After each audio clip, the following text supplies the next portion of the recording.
Welcome to Hidden Front History, the show where we dig into these complex, often really overlooked moments from the past that, well, they just reshape how we see things today. Right. We take the sources, pull them apart, and try to hand you the pieces that really matter. And today, we are going into one of the most powerful psychological deep dives we've ever done. It's a very specific, profound account from the very, very end of the Second World War.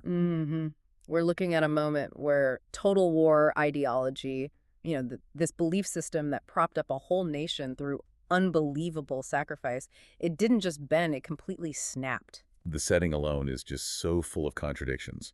We're in Camp Shelby, Mississippi, Deep South USA. It's August 1945, so you can just imagine the humid, oppressive air. And our central figures are a group of young Japanese women. They were former auxiliary personnel for the imperial military, and now they're prisoners of war, thousands and thousands of miles from home. So here's the core tension we're going to explore. We have the account of a woman named Ko, one of these auxiliaries, and she remembers a day when she and the other women were suddenly just screaming. Right, but not because of their American captors. They were screaming in, the sheer primal terror at the sight of their own commanding officers arriving at the camp. That's the mission for this deep dive. Yeah. We're going to analyze Ko's journey, trace her path in this absolute indoctrination, this ironclad belief that surrendering meant torture and death. To a stunning confrontation. A moment where the enemy she was taught to fear becomes her physical, her legal shield against the very men who had told her to die honorably. It's a spectacular study in psychological architecture, just failing under pressure. I mean, what happens when the enemy you've been taught to hate, to see as subhuman, treats you with undeniable human dignity? It does more than just create doubt. It detonates everything you believe about honor, duty, the purpose of war, and, ultimately the nature of courage itself. So let's unpack this journey, starting with the suffocating weight of that propaganda. Yeah, let's start there with the sheer scale of the indoctrination these young women were under. Okay. We're talking about the final desperate stage of the war. Right. And the cultural belief system the Japanese military had built was so potent, so absolute, that it positioned self-destruction suicide as the only morally acceptable option. Capture wasn't on the table. Surrender wasn't just a military failure. It was seen as the ultimate disgrace, a stain on your entire family. An unforgivable disgrace. It was the total opposite of Bushido. They genuinely believed that American soldiers were, and this is the word they used, savages. They believed capture guaranteed grotesque torture, sexual violence, humiliation. This was their operational truth. And the military made sure the options were binary, right? The sources confirmed that commanders had distributed cyanide capsules. The instructions were cold and clear. Death is the only honorable choice left. Can you imagine that pressure? You're barely an adult. A Ka is only 19, and you're holding this little capsule that represents your entire duty. It wasn't abstract. It was a tangible choice they expected to make at any second. Let's talk about Ko specifically. Yeah. She was a radio operator on Okinawa. So not a frontline soldier, but her role was technical. It was vital. Absolutely. She was an auxiliary, but she lived under extreme military discipline. Her work was framed as a sacred service to the emperor, and death in that service was the highest honor you could achieve. Her whole identity was built around that code.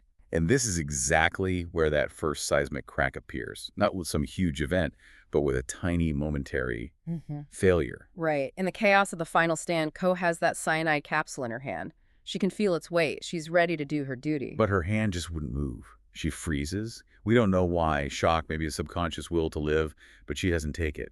And then the door just bursts open. And the scenario she was prepared for was a roaring monster. Torture, the reality. A young, probably terrified American soldier. He bursts in, rifle up, and shouts, "Hands up!" But in this terrible, broken Japanese, the source even says he seemed nervous. And that detail is so critical, isn't it? The nervous voice, the broken language. It's not the controlled, conquering brutality they were promised. They prepared for the devil, and they got a scared kid. Exactly. Propaganda needs certainty. The enemy has to be inhuman. But this soldier was just human, operating under extreme stress, probably as scared as she was. No violence, no degradation, just a functional, almost clumsy gesture to walk outside. This small act of nervous humanity was the first tiny dent in the armor of their belief system. If he had been brutal, it would have just confirmed everything they believed. It would have made sense. The fact that he was just a functional, maybe even scared person forced them to process conflicting data right there on the spot. And that contradiction was immediately followed by another. They're all gathered together, 30 or 40 women, huddled, expecting to be executed. And instead, a medic starts moving among them, checking for injuries, and then he offers them water. Water. From the enemy who's supposed to torture them to death? Ko is overwhelmingly thirsty, so she drinks it. She says she was too confused to understand why the enemy would offer aid instead of death, but she drank it. This is the beginning of the corrosion, right? Right. Propaganda demands the enemy be this monolithic block of evil. But here you have individuals. A nervous soldier, a medic, just doing his job. They're acting with basic standard-issue human decency. The women survived the first contact, which they were told was impossible, and they received kindness, which was unthinkable. And they were left with this just devastating question. If the Americans were really savages, why was their first act not cruelty, but first aid?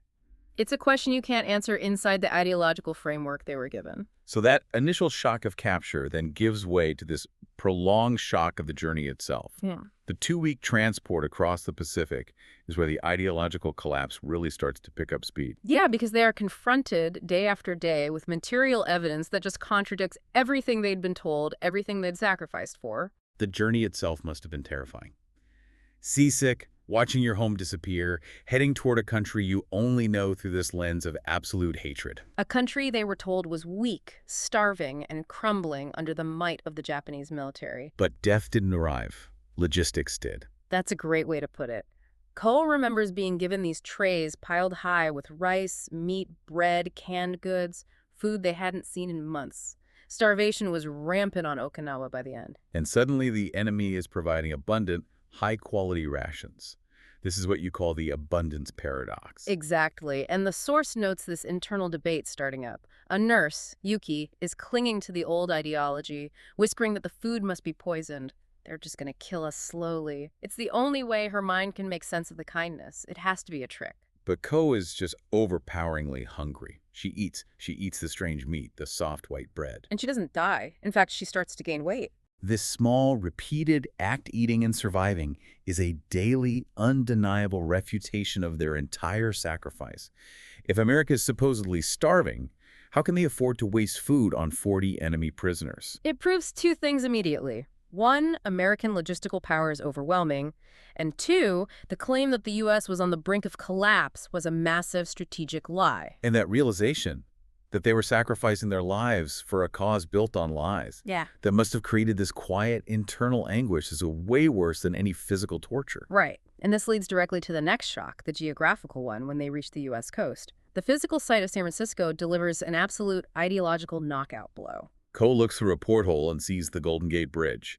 She describes it as enormous and impossible, a massive, untouched symbol of engineering power. But the real gut punch wasn't the bridge. It was the city behind it, intact, whole, gleaming, prosperous, no bombs, no craters, no ruins. The source says it hit her like a physical blow because it just violently contradicted the core idea of their indoctrination, that America was being destroyed by the imperial war machine. I mean, think about the context. She just left a homeland where cities were literally ash from American firebombing, and she was told they were winning. To see this immense functioning metropolis, not even struggling, but thriving, it confirmed the war had been lost long before she was even captured.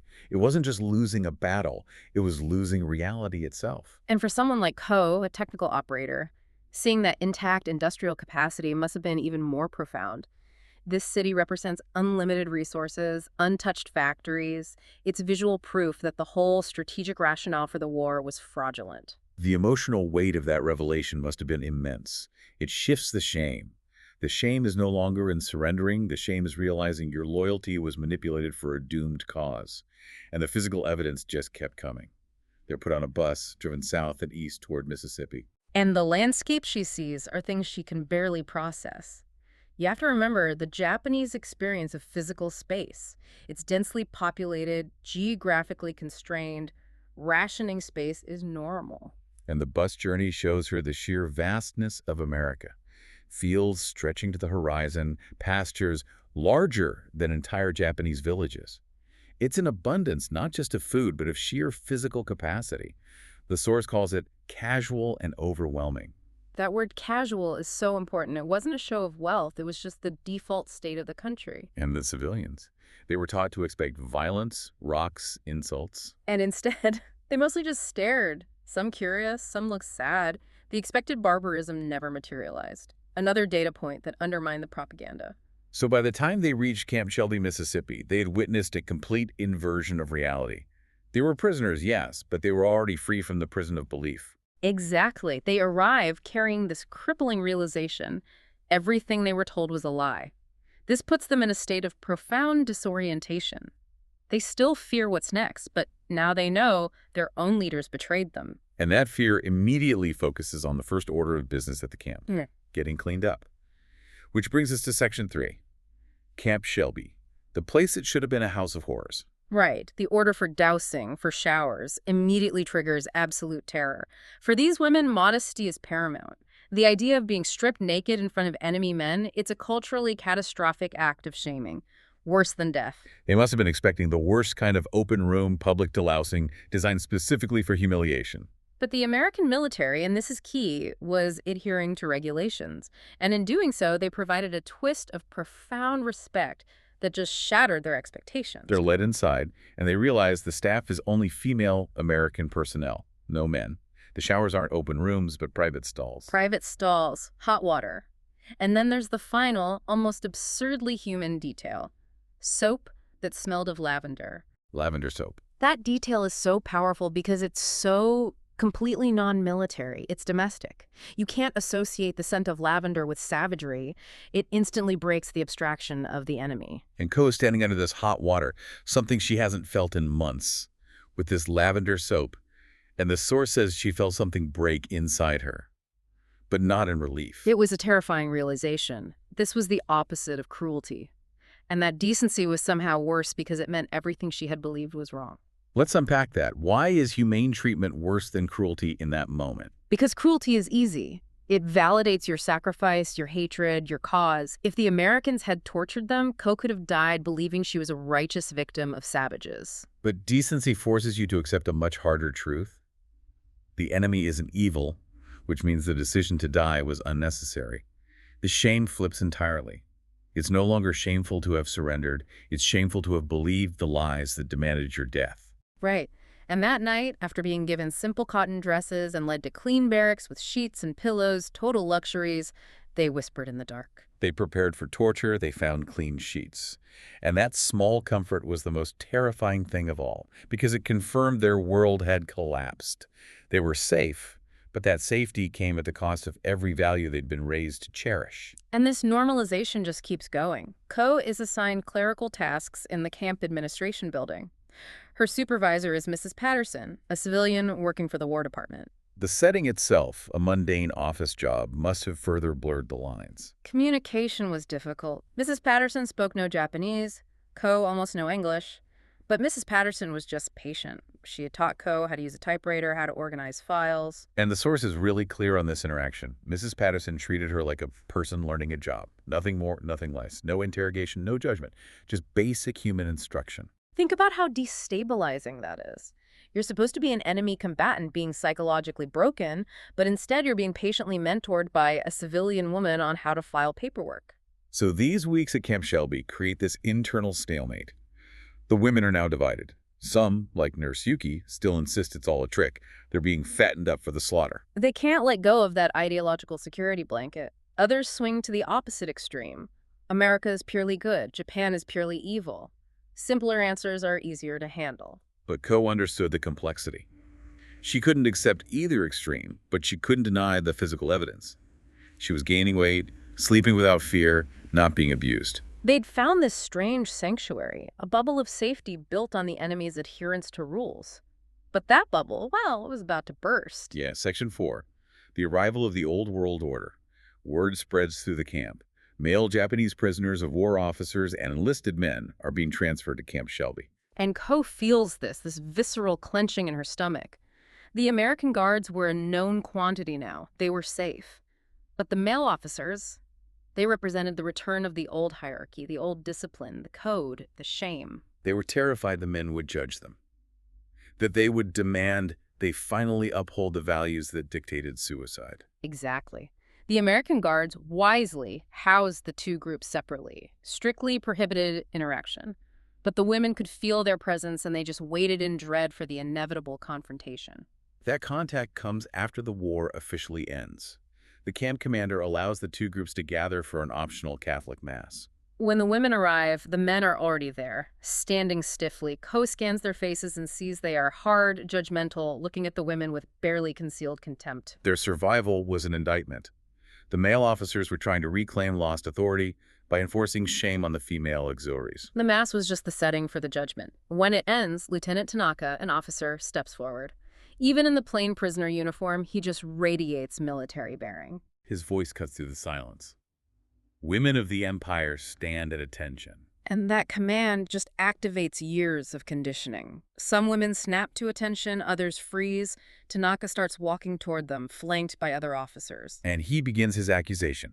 Formal, deliberate, designed to inflict maximum psychological pain. You have brought shame to Japan. You have dishonored your families. You chose cowardice over courage. And that's when the dam breaks. The women just start screaming, not in fear of an enemy, but in this agonizing recognition that their own commanders are here to enforce the death code. They're maybe 20 feet apart. Tanaka's advancing, ready to inflict this judgment. And as the screams reach this desperate pitch, the American guards finally move. And this is the pivot point of the whole story. The guards don't draw their weapons. They don't have to. They just execute this precise, tight formation, a human line, an unmistakable barrier between the Japanese officers and the terrified women. The sergeant, tall and sunburned, steps directly into Tanaka's path. He doesn't yell. He just speaks calmly, but with total authority. That's far enough. Stop right there. And then he repeats it in that same broken Japanese. Dame Ikimazan, no, you cannot go. That simple, firm line, enforced without violence, carried the weight of a completely different system. Tanaka is enraged, confused. He starts shouting, demanding that military protocol be respected, that the enemy step aside and let him discipline his own surrendered troops. He's demanding the American system yield to the imperial system. But the American guards just close ranks. The message is clear. In this compound, your hierarchy means nothing. You're all just prisoners. And this is where the context of the Geneva Conventions comes in, right? This wasn't just random decency. Precisely. The American military, for all the hatred of the Pacific War, generally adhered to the 1929 Geneva Conventions. The law said all POWs were under the protection of the capturing power.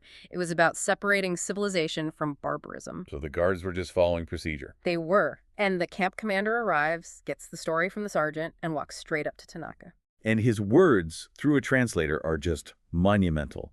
He looks Tanaka in the eye and says, "In this camp, you are all prisoners. There is no rank among prisoners. The women are under our protection, and you will not be allowed to harass or threaten them."